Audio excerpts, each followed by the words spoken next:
Hi friends, দেখো এবার আমার পুরো কেকের ঘর পরিষ্কার চলবে। কেকের ঘর পুরো নোংরা হয়ে গেছে, একদম চারিদিকে সব জিনিস ছড়িয়ে আছে।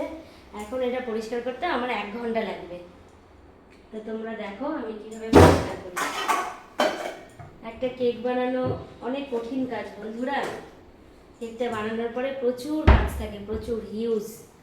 সব থেকে বেশি বাসন মাজা, ঘর পরিষ্কার করা। তো আমার এখন পুরো 1 ঘন্টা লেগে যাবে এটা পরিষ্কার করতে। আর একদম ঘামে পুরো ভিজে গেছি, এত গরম।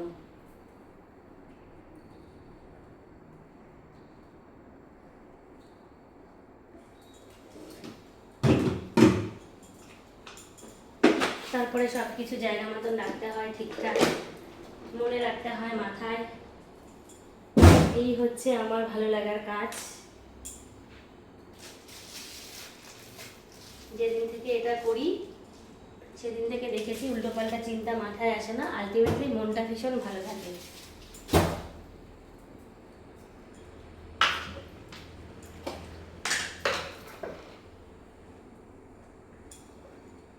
এটা হচ্ছে, আমি হচ্ছে শকুন্তলা, এটা শকুন্তলা ডেলি লাইফ চ্যানেল।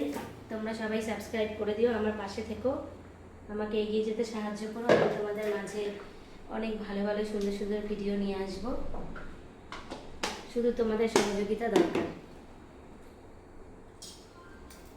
আমি আমার প্রতিদিনের কাজগুলো তোমাদের দেখাবো, সেই জন্য এই চ্যানেলটা খোলা। আর হ্যাঁ, আমার আরেকটা চ্যানেল আছে মিঠাই, আমার ছোট মেয়ের। তোমরা সবাই ওই চ্যানেলটাতে গিয়েও ঘুরে এসো এবং সাবস্ক্রাইব করে দিও। অনেক মজার মজার ভিডিও দেখতে পাবে তোমরা।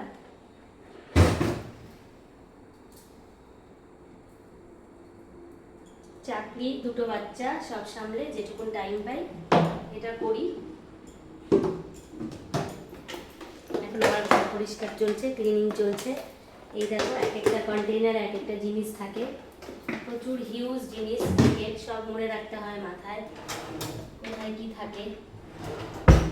আর সত্যি বলতে কি, বাড়ির তৈরি কেক অনেক ফ্রেশ হয়। যখন কেউ অর্ডার দেয় তখন থেকে প্রসেসিংটা শুরু হয়, মানে একদমই ফ্রেশ এবং অনেক হাইজিন মেনটেন করা হয়। আমরা প্রত্যেকটা জিনিস খুব ভালো করে ধুই। তো ভাবলাম আমি ঘরটা পরিষ্কার করি আর তোমাদের সাথে একটু গল্প করি। তো আজকে এই অবধি, টাটা বন্ধুরা, বাই বাই। আমার পরবর্তী ব্লগে তোমাদের সাথে আবার দেখা হবে। তোমরা খুব ভালো থেকো আর আমার পাশে থেকো আর আমাকে এগিয়ে যেতে সাহায্য করো। বাই।